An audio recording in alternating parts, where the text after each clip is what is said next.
Well, 2020 has now turned 21, and I'm not sure about you, but for some of you, I think you kind of like that, and for others of you, you're just not sure. Maybe you don't like that.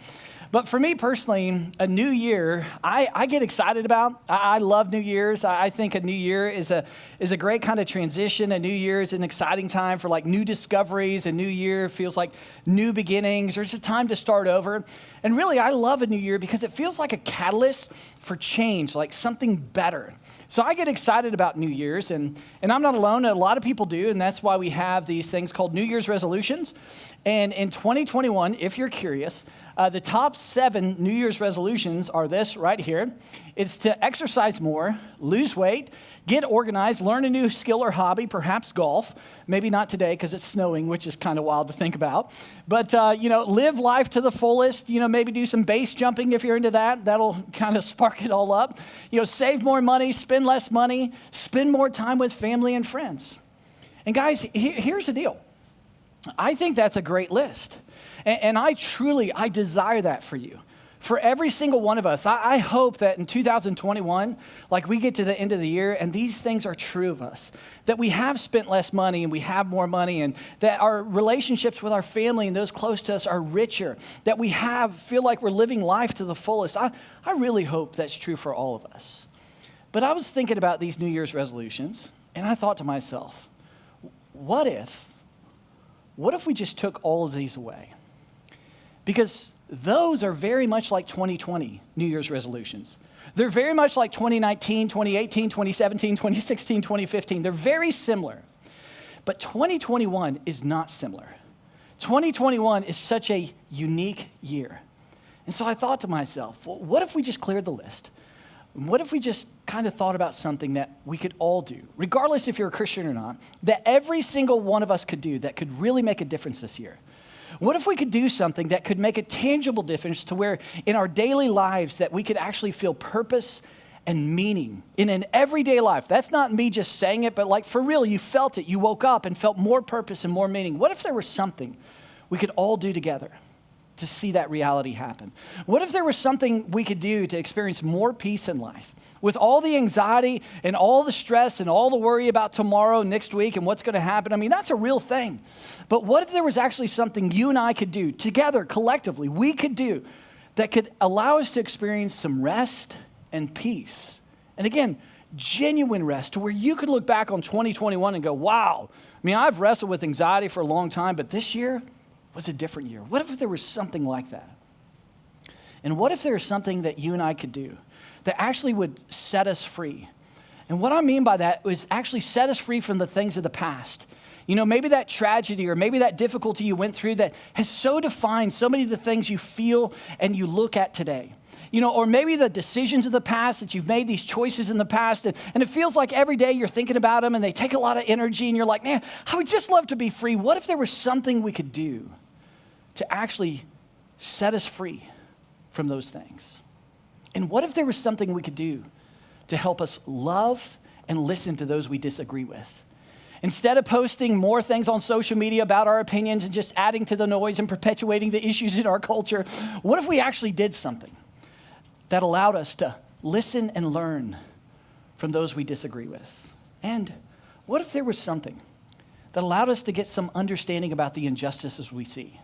Like, where do these injustices come from? And what are these injustices all about? And what can you and I do to go make a difference and not a point and make the world a better place?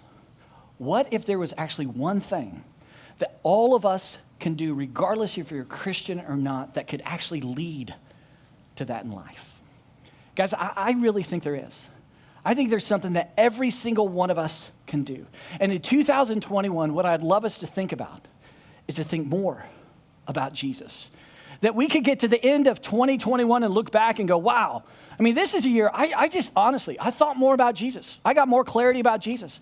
Like that we could look back and say, this is a year I thought more about Jesus than I've ever thought, and I discovered more about the life of Jesus.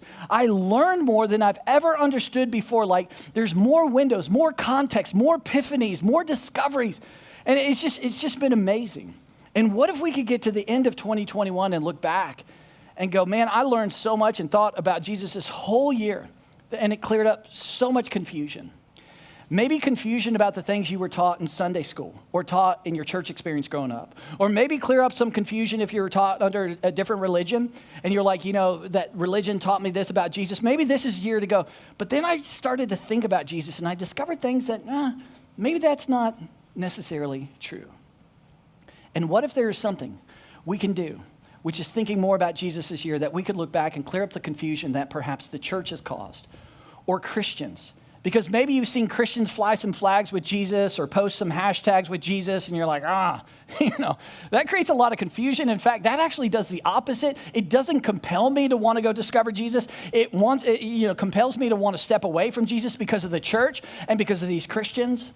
What if there was something that we could all do this year, which is think more about Jesus, look back on 2021 and go, you know what? So much of that confusion was cleared up this year because I thought more about Jesus.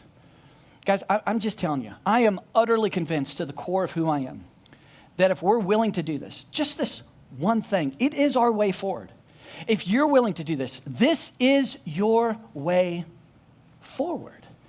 And what I'm also convinced of is that the more you think about Jesus, the more Jesus will reveal himself to you. And the more that Jesus reveals himself to you, I'm utterly convinced, the more irresistible he will be to you. So guys, that's where we're going. We're kicking off this whole year. And we're going to start this new series called Nothing Else. And the reason why we titled it Nothing Else is because it's like this idea to go, what if we just took everything away and it's nothing else but Jesus? And guys, my desire over the next several weeks, my goal, my hope for all of us over the next several weeks is that we discover things we've never heard or learned or saw about the life of Jesus. That we clear up some of the confusion about the life of Jesus. My hope over the next several weeks is that you discover that the things you desire, like for real, you desire things in life, that those are accessible and available through Jesus. Not just because the preacher says it, because you read it in the Bible or some church or religious talk. It's real. Like it's real. And my hope is that you actually discover, like, wow, this is real in my life. And ultimately, what I'd love us to discover is that Christianity is not about not cussing. Christianity is not about not having impure thoughts. In fact, what I'd love us to discover together is that Christianity is not about not at all. It has nothing to do with not. That Christianity has been and should always be about one thing: Jesus. So who is Jesus? Who's Jesus? Well, guys, there's so many ways we could answer that question. I mean, there's so many, ways we could approach that. But one of the coolest things is that when you look at the stories of Jesus and you look at his interactions with people, we get such context and insight into who Jesus is. And today I want to look at an interaction Jesus had with a man named Zacchaeus. Now, Zacchaeus, I want to give you a little bit of a backdrop or a little bit of a background to Zacchaeus because it gives so much life to the story we're going to look at today. And Zacchaeus, if you were to think about him, he was a man who lived 2,000 years ago, and he lived in the city of Jericho. And if you're a geographic person, you like maps and all that stuff, think of Jerusalem, think just northeast of Jerusalem, just like a half a day's walk, not very far, just a few miles. And that's Jericho, next to a major city. And that's where Zacchaeus lived. And Zacchaeus, he had a massive reputation. And Zacchaeus was a hated man. Everybody in Jericho, and I don't think I'm being overly dramatic. I think everybody in Jericho, they hated him. They couldn't stand him. I mean, Zacchaeus, he was an outcast. Zacchaeus, he was not even close to being religious. And he was okay with that. He was like, I'm good not being religious. In fact, Zacchaeus, being a Jewish person, brought up in a Jewish school, worshiping a Jewish God, couldn't step foot, couldn't even put his toe on a Jewish stone inside the Jewish temple. He was kicked out of the temple. I mean, he was done. Like the temple's like, we want nothing to do with you and you're not welcome here. And Zacchaeus, he was the sinner of all sinners. I mean, you talk about sinners in the city of Jericho, everybody go, oh, I think Zacchaeus is at the top. I mean, that was him. But again, he didn't mind being a sinner. He didn't care. He's like, I don't care what you guys think about this. In fact, the reason why people hated Zacchaeus so much and he had such a bad reputation is because he was a tax collector. And Zacchaeus was not only a tax collector, but this is important. He was a chief tax collector, which means he had a whole army of tax collectors under him. And the reason why being a tax collector was not a good thing and that why you were so hated in the first century is because as a tax collector, you sided with the oppressive Roman government who was oppressing Israel and oppressing the nation of Israel, the people of Israel. And every time you would collect taxes from your Jewish brothers and sisters, you were empowering and enriching the nation to oppress you even more. And every time they saw Zacchaeus, they're like, you're empowering this nation to oppress my family, oppress my kids, oppress a future generation even more. Like, we hate you, Zacchaeus. But that wasn't the kicker. The kicker was this, is that a tax collector in the first century, after they fulfilled the quota of Rome, meaning Rome had a set amount of taxes you had to collect, and there was taxes everywhere, the way they lined their pockets is they could charge whatever tax rate they wanted. Now, think about this. Like, they would make tax rates up on the fly. So imagine this in your life. Imagine this in everyday life today. Imagine today you go buy an expensive TV and you walk in and you're like, go to the cash register and you show up and they're like, hey, your tax rate today is going to be 25% on that TV. And you're like, what? And they're like, yeah, I got a big vacation coming up. I'm going to charge you 25%. And you're like, no way, not going to do that. I'm walking out. But imagine if you couldn't walk out because they had a state trooper on their right and their left and said, we're going to arrest you and put you in jail if you don't pay these taxes. Well, these tax collectors in the first century, they had Roman soldiers on their left and right. And whatever they made up on the fly, you had to pay or you go to jail. Now, there would be something inside of you if that happened to you every single day that you went to go purchase something or crossed a bridge or went to go use something and you were collecting taxes and they were just making them up on the fly, that would go, I can't stand you. In fact, you don't want to be honest, but you perhaps would say, I kind of hate you. Well, they hated tax collectors, and Zacchaeus was the chief tax collector. He was a traitor. He was a thief. He took money from old little ladies. And if you take money from old little ladies, you are a bad man, right? And that's Zacchaeus. But here's the thing you got to think about. Zacchaeus didn't care. In fact, I think of Zacchaeus kind of like a gangster, He's like, you hate me? Fine. Zacchaeus probably walked around Jericho with a long flowing like fur coat, a couple ladies on each arm. He had a Bugatti chariot and a Rolls Royce chariot. He had a big house overlooking the city of Jericho, with his infinity pool looking over a massive body of water called the Dead Sea. TMZ Jericho followed him everywhere he went. He was that kind of gangster. He was in pop culture. He was that guy, and he didn't care. And he was up on what was happening in Jerusalem, what was happening in Jericho, because he was that kind of guy. And he heard about this man named Jesus. And he heard the rumors that Jesus was claiming to be the Messiah. And again, he grew up in a Jewish education system, and he'd heard these old teachings about this guy, that God would promise one day to send a Messiah. And then here's this guy claiming to be the Messiah. And then here's stories of miracles to validate the very claims this guy named Jesus is making. And then he gets word, because he was in with, the in crowd, if you will, that this guy named Jesus is coming to Jericho. And he was like, I'm going to get in my Rolls Royce chariot, get my entourage, and I'm going to go find this guy Jesus. I want to check him out. So that's Zacchaeus, and that's where we pick up the story. And then look at what happens. So as Jesus made his way through the city, that's Jericho, Zacchaeus was eager to see Jesus. He kept trying to get a look at him, but the crowds around Jesus were massive, and that's an important point. Because if you were to read the Bible, and you read that the religious leaders called the Pharisees hated Jesus. They hated Jesus for a lot of reasons, but one of the reasons they hated him, because everywhere he went, he had the crowds. And if you had the crowds in the first century, you had the power and you had the authority. They wanted the power. They wanted the authority. They're the religious leaders, and they were jealous of Jesus, and they hated it that he had the massive crowds. Everywhere Jesus went, massive crowds. So these big crowds, easy to find Jesus. Zacchaeus goes, and he was a very short man, which was a problem. And he couldn't see over the heads of the people. So he ran ahead of everyone, climbed up a blossoming fig tree so he could get a glimpse of Jesus as he passed by. So here you have Zacchaeus. He finds Jesus. He can't see him because he's a short fella. He goes ahead, anticipates where Jesus is going, sees a tree, climbs to get a really good angle. They've never met before, him and Jesus. So he's like really anticipating, what's he going to do? How's he going to handle these whole crowds? What if a religious leader asks him a question? He's got a good vantage point. And what happens? Look at this.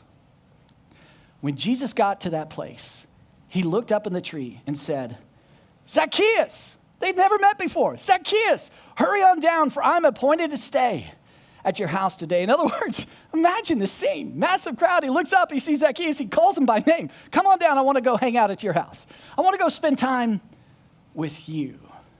Now, here's something that's pretty amazing. You know, research says that one of the sweetest sounds to a human ear is to actually hear your name.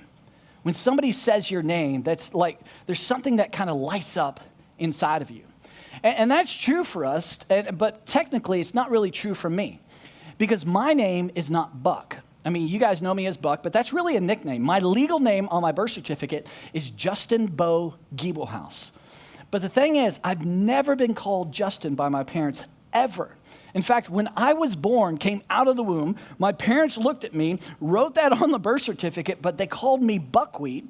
Remember the Little Rascals, Buckwheat from the Little Rascals? Now, don't think about that too long because it really doesn't make sense, but my parents were hippies, smoked way too much. But they called me Buckwheat when I came out, and they had always called me Buckwheat. That's always been my name. My friends call me Buckwheat. The only person on the planet who calls me Justin is my Aunt Kathy. That's it. Until I was 12 years old. Because when I was 12, I went to middle school, felt like I was something. You know, at 12, I had a whole life figured out. And so I shortened my name from Buckwheat to Buck. And it's been Buck ever since. No one's ever called me Justin. So if you call me Buck, it lights me up. If you call me Justin, I'm like, that's weird, right? But the research says that one of the sweetest things to our ears is to hear our name. Now imagine this. Here's Zacchaeus. He's a thief. He takes money from old little ladies. He's a sinner of sinners. And of all people, Jesus stops, massive crowd, and goes, Zacchaeus, Zacchaeus, man, I want to hang out at your house. Can you imagine that moment? So what happens? Well, they continue. So he scurried down to the tree and came face to face with Jesus.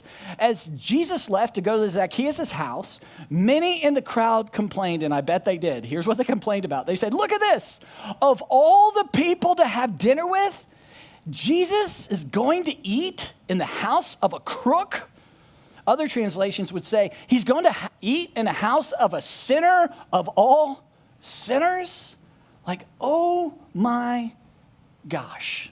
Now, here's what's really cool about Jesus. If you look at the life of Jesus and you're asking the question, who is Jesus? I mean, Jesus would go from place to place, town to town, and he was notorious to go pick the worst of the worst sinner in the town and go spend time with that person. I think there's a reason behind that. But as a result of his decisions and his choices, those were solely his choices to do that, he developed a nickname as well. And everywhere he went, there was a nickname for Jesus. People would look at him and go, nickname, nickname, and here's what they would call him. Friend of sinners. Oh, there's the friend of sinners. There's the friend of sinners. Everywhere you go, oh yeah, you know what we know, but that's, people call him friend of sinners. Because everywhere he went, he befriended the sinners of the sinners. Now, if we pause right here for just a second, there's an implication to your life and to my life as a result of who Jesus is. And the implication is this, is you don't have to be good to be Jesus' friend. You don't. You just have to be honest. You have to be honest. And when I say honest, here's what I mean by that. It's that idea that if you allowed everything to be stripped away, like honestly, all your titles, all your likes on social media, all your status, all your bank account, all the money and all that kind of, if you just stripped all that away, nothing's wrong with all those things. I'm just saying, if you stripped all of that away and you were just raw before Jesus, who are you? What choices have you made? See, that's just being brutally honest before Jesus. I'm telling you, he loves it. He loves it. And you begin to draw very close to him, and he begins to draw very close to you when you're honest. But the problem that keeps us from being honest is that we love to compare. And I'm part of this with you guys. I mean, when we see people and see the choices they make, we begin to make categories of sin. We go, oh, that's a little sin, that's a medium sin, that's a large sin, extra large sin, supersized sin. And then when we start categorizing sins, we begin to categorize people and go, oh man, did you hear about her? I mean, she's on her 5th marriage and it's not working out. And I think she's dating somebody. I mean, can you believe that? Oh man, she is such a terrible person. I mean, I don't know if God would actually be happy with her. Or we think, say things like this. Did you hear about that pastor? Oh my gosh. Can you believe he did that? I mean, is he even a Christian? Oh my God. And we begin to put people in categories, sin in categories. And let me just say, please don't do that. It confuses the heck out of you when it comes to Jesus and when it comes to God and when it comes to Christianity. God did not do that. Jesus did not do that. And there's so many problems with doing that, but one of the major problems is it keeps you from being honest with you. Because there's always somebody who's done something worse than you. So when it comes to honesty, well, I could be, but I mean, you know, look at him, look at her, look at them. There's somebody always worse. And it keeps us from being brutally honest, which keeps us from receiving those things that I talk about, those things perhaps you've heard about Christianity, grace and rest and freedom. You're like, oh, those are all concepts. Those don't make a lot of sense to me. I wish I could experience those. Perhaps the reason you don't is because of honesty. Jesus draws close to those who are honest. And guys, let me just go first. And I've always tried to be very honest with you guys and transparent. Listen, I am in desperate need of Jesus. When I think about me, and I think about my current state, I think about my patience level and some of the impatience I have and some of the things I say and do to my boys because I'm not being patient. That's my reality today. I struggle with that almost every day. When I think about what's inside of me and some of my thoughts and some of the things that come out of my thoughts that I say to Jill that are so hurtful to her, I'm like, I know better than that. That is current. That happens today. When I think about some of my thought life, I'm like, oh man, I'm a preacher. I'm not supposed to have those kind of thoughts. When I think about people who do wrong to me and I'm supposed to do what love requires of me and pay them back, and bless them, I'm like, I don't want to do that. I just want to do evil for evil. They hurt me, I'm going to hurt them. All of that is so inside of me. In fact, just last night, I was working on my car with my boys and things weren't going well and I just lost it. And I raised my voice with Sam and Timbo and I was sitting there going, what am I doing? And like 5 minutes later, I looked at him and I just said, Sam and Timbo, can you guys come over here? Listen, that had nothing to do with you. I just lost it. That's my brokenness. That's my impatience. And that had nothing to do with you. That had everything to do with my brokenness. You see, I'll go first. I am in desperate need of Jesus Christ. And that kind of honesty is a requirement. And I'm telling you, the truth is, if we stripped everything away, regardless if you're a prostitute or if you're a pastor, we all sit at the same table. And the table is a table of sinners. And we're all in desperate need of Jesus. And the good news is this, is that Jesus befriends sinners, which means Jesus befriends me and Jesus befriends you. And Zacchaeus was beginning to discover this.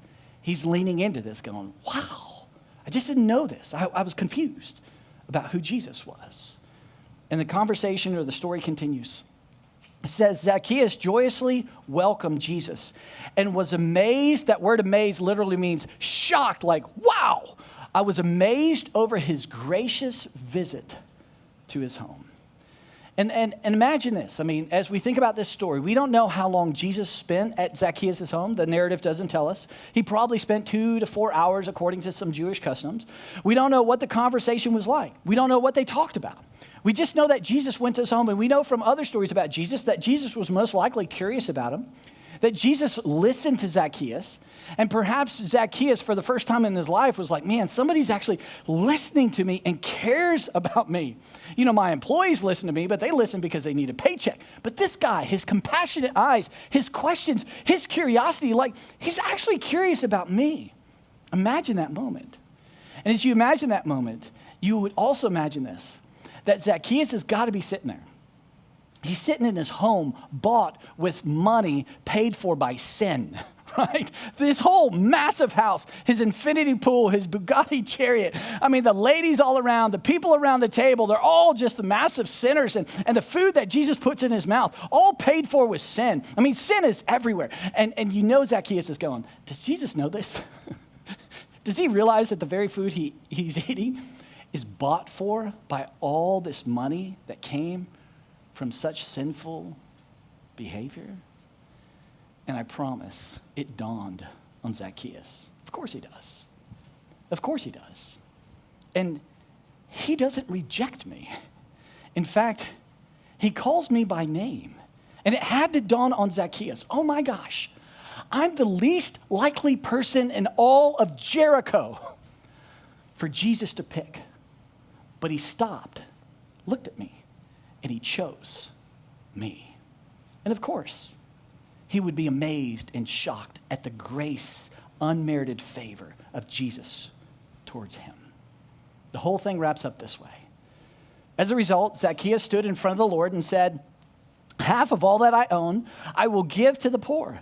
And Lord, if I have cheated anyone," which he knew he did, "I promise to pay back 4 times as much as I stole," because he realizes he was a thief.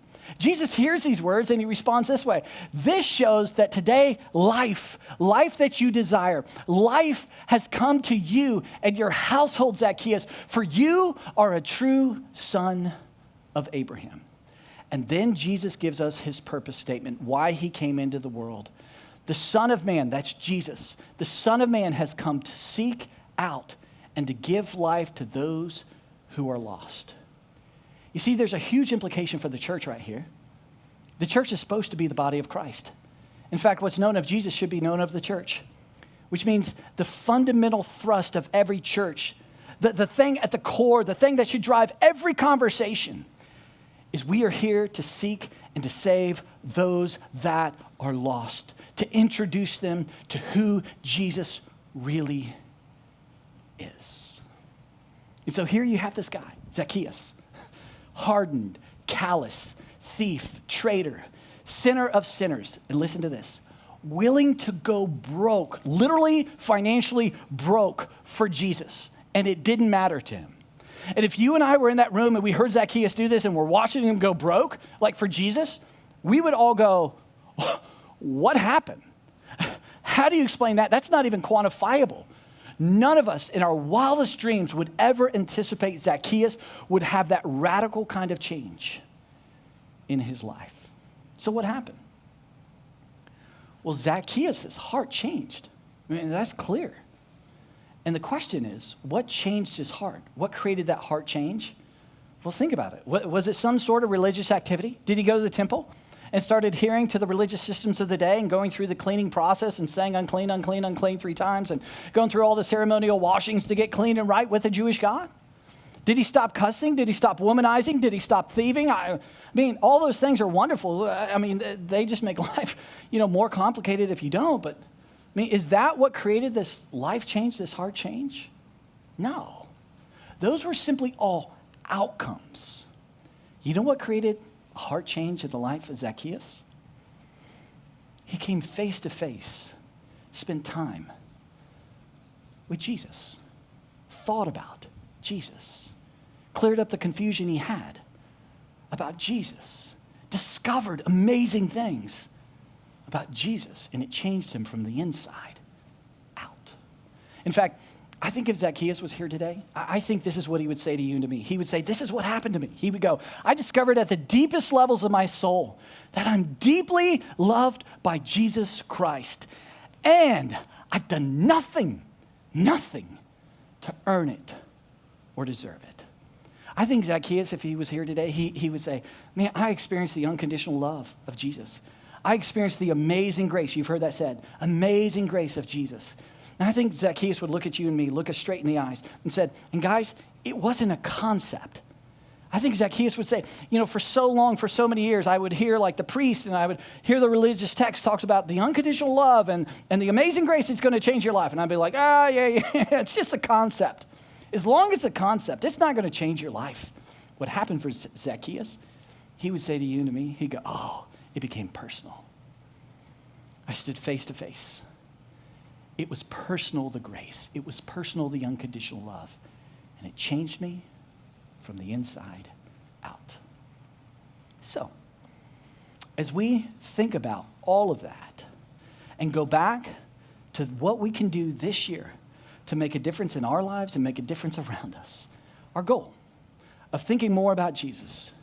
I think the truth is, as we think about this, I think the truth is we all have a little Zacchaeus inside of us, no pun intended.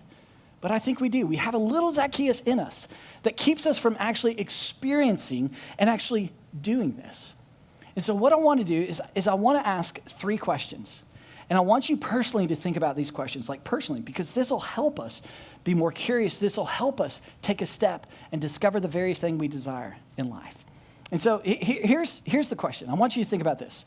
Is Jesus for you, is Jesus more irresistible today than yesterday? And regardless if you're a Christian or not, I want you to answer this question. For you, is Jesus more irresistible today than he was last week, 5 years ago, 10 years ago?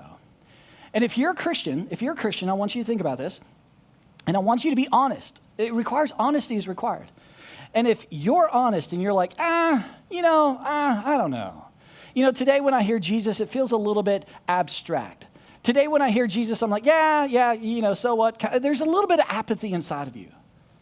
Can I just poke on you a little bit and ask you why? Why? Why is it hard to spend time with him? Why is it when maybe I put this up on the screen, you were like, whatever. What is that?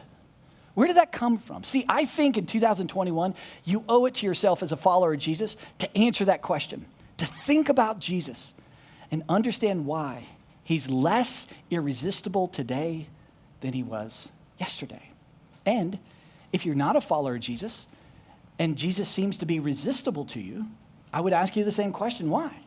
Just be honest, why? Why is Jesus resistible and why is he not irresistible and a person that you would actually decide to put your trust and confidence in? And I think if you're not a follower of Jesus Christ, you owe it to yourself. You do in 2021 to get to the bottom of that. And maybe to think more about Jesus and maybe clear up the confusion that the church or that pastor or that priest or that religious leader or what's on social media has created for you. And just get to the bottom of it and go, okay, why is Jesus resistible to me? I think you deserve it to answer that question.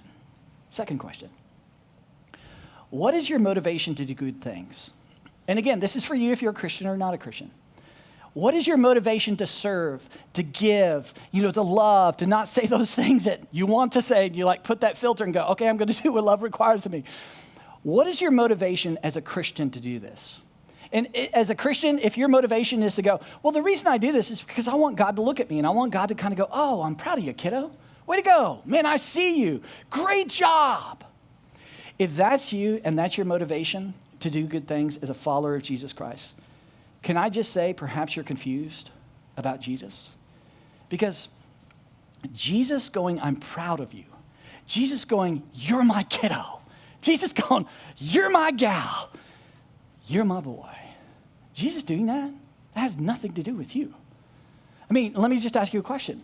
Why did Jesus stop and look at Zacchaeus and say, hey, Zacchaeus, come on, I want to spend time with you? Was it because of all his religious activity? No, not even close.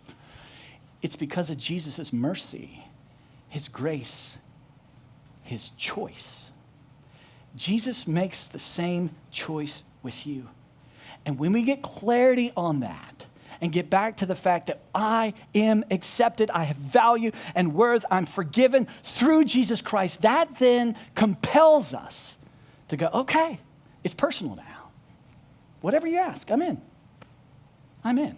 And that's our motivation.